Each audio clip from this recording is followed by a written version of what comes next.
vun thak vual hi articaria anti a hives te pon ti buka ei taksa lo vual te tup tup thin hi analai piang lo vual thin hetiang nei hi kan tam khop maya rin a in damdawi in opd te po hianin minon pan fowa rin a hianin adam hlen mo khop maya hi diang hi hetiang a om chan te ati zia om na te adam do yang te the yang ang in an soi ila chida kan soi tawang khanin adam hlen mo em tiro kan thiat kha poi mo anga hemi vun thak vualo om chan ber hi chu hemi thak siam tu ti mai la kan taksa in histamine hi alo pi chuak thina histamine ba ka hianin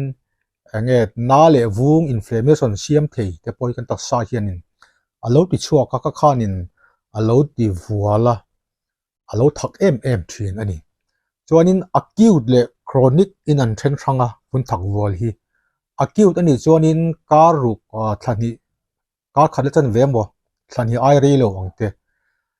ani hianin acute anti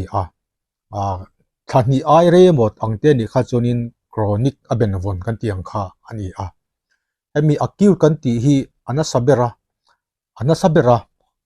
hemi a thlen tu tam pe hi chu hemi eile in huat te hi ni in eile in mai ni lo thil huat the hi atam em mai ni in eile ina te po abik takin hei nat ang chi te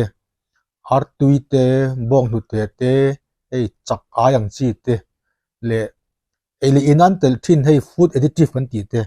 hei te poi huat the atam maya chuan dam doi te po huat the atama then ka chuan na chhok na ten huwa antibiotic te penicillin te chuanin hemi infection wang te po hi ani thei hemi viral infection ang chi te bacteria ang te po kha a huat thei ni chuan ran nung se hlek te po hemi fang mil se te po hobik em an om chuanin hei lum le vot te po huat theia tui vot te po huat theia ni eng te po hi huat theia tin hei exercise la ka thlan atlak te pon tam ka chu an thak vak thin tin hei pressure tila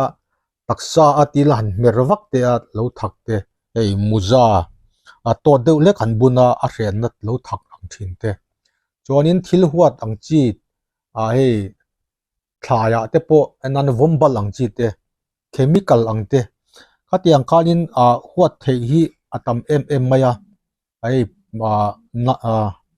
plastic ang chi latex ang te tiang huat te kha a om theia chuanin enge rilu ha na yang te po hianin huat tiang vun thak bol te po kha asiam theini chronic anti chuanin a chan em po hriat lo yang te kha a om ve thei boka chuan kan soi fo hei autoimmune natna yang te nen hin anh kung kai thei boka chuan hei abi ta ken hei thyroid natna wang te le SLE kan ti te chuan hei ru se pui kan ti rheumatoid arthritis ka tiang wang ne po khanin hun thak wal kha anin kung kai thei chuan dan na hrik wang te pon hei H pylori pui ulcer hrik nei chi kan ti wang te hemi sinus infection kan ti wang te chuanin hei thin lampang natna thin vung kan ti te tiang wang kan om theia chuan hormone in thak dang lam ka tiang wang khan na om thei boka chuan chida kan soi ru ha na ben von ka tiang hian vun thak wal pokha asiam vele theini alan chodan chon hei vun kha lo vuala kan hrianga achang lo sen dewa in vun rong pa ngai ta poni thei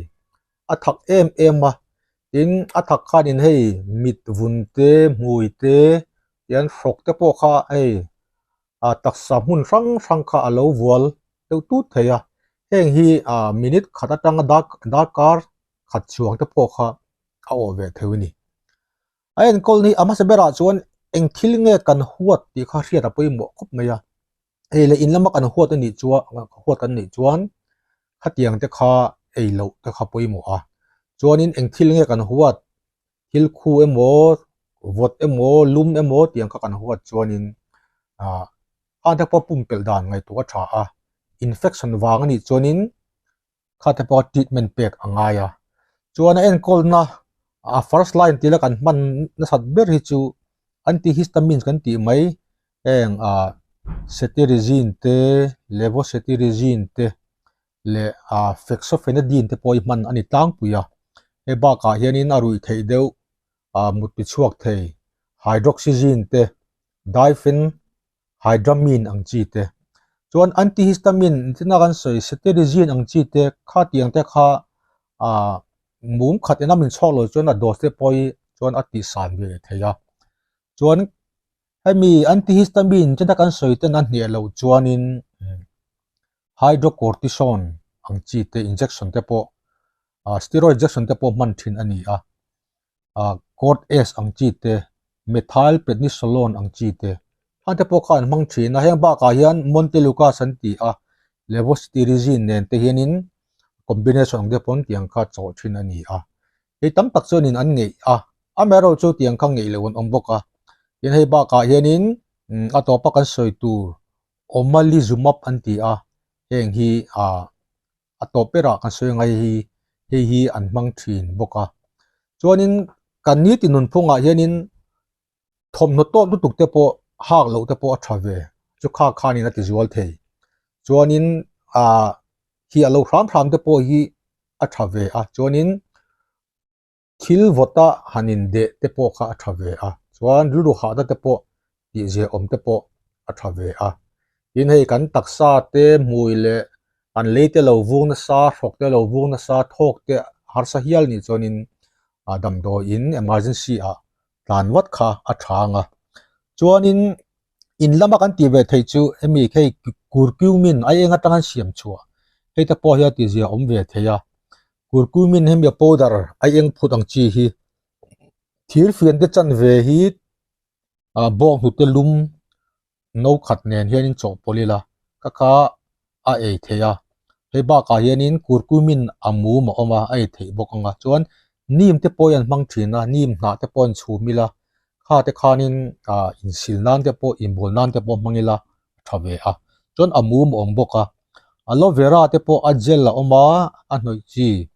chuan a tui in tur a juice ang te po a om boka chuan giloi an ti hemi hui van kai kan ti mai hengte hi amu mo oma in at ti zia om ve theya 500 mg hi nikata voi ni hei puiting dose tlang pui ani chuan licorice an ti mulethi chuanin thingpui anga in thei oma amu mo om boka green tea te pona chok jang khai ve theya chamomile an ti a thingpui ang te ointment ang ten hang te po kha oma chuan pudina oil te po mai thave kha kan soi te khanin atizia om ve theya in thengka ta chunin atidam ve thei boka ma taksa hian ngei zong hi anei ve ngei lo zok te po kha kan soi te po kha lo ti ve te po kha athanga in kha kan soi te kha vun thak wol mai ni lo kan taksa tan te pon thata tam tak anei ti te po kha hetel bokila to pa chon hi omalizumab an ti hi injection chi nia injection na hian in veina emo ti hola mo chiulo turani emi kan vun nuai hetianga hianin subcutaneous injection an ti tianga hian chiu thin turani in hemi bang tu chuanin doctor specialist te po pan atha mania in lama lo ti ve ngot ka thalowa side effect te po anei theya in omalizumab hi ato po atowa hi monoclonal antibody anti IgE anti ang chi hi ni a dose hi 150 atanga 300 milligram hi thakata voi khat in chiu tur ani tlang puya chuan aman nakha hemi antihistamine kan ti levocetirizine te cetirizine ten na tho ro chuanin man chau turani a benwana chau hemi acute kan ti anga chon man lo turani heng te hi asthma dam thei thelo te po hianin an mang thina amai ro chu kan thriat tu chu aman hi to maya 300 milligram voi khat in chiu po hi company zerin sing thuma tanga singa ver lai ani hi mi hau sata deuh tan lo chuanin anti chi kha ani lawa tin chu ba ka mithiam ron lo chuanin mani lo ti kha atha lo thei boka tin hei side effect chuan a chiuna lai na te luna taksa chauna lu hai te luak chuak te ru chuk tu na te khatian te pawh kha a thlen ve thei ani chuan in chenda ka soi in lama kan in kol te pawh kha lo ti ve pawh a tha nge ole kha kha vun thak vual atik ari emaw haif seng mo chung cha kan soi thei tlem chu ni te se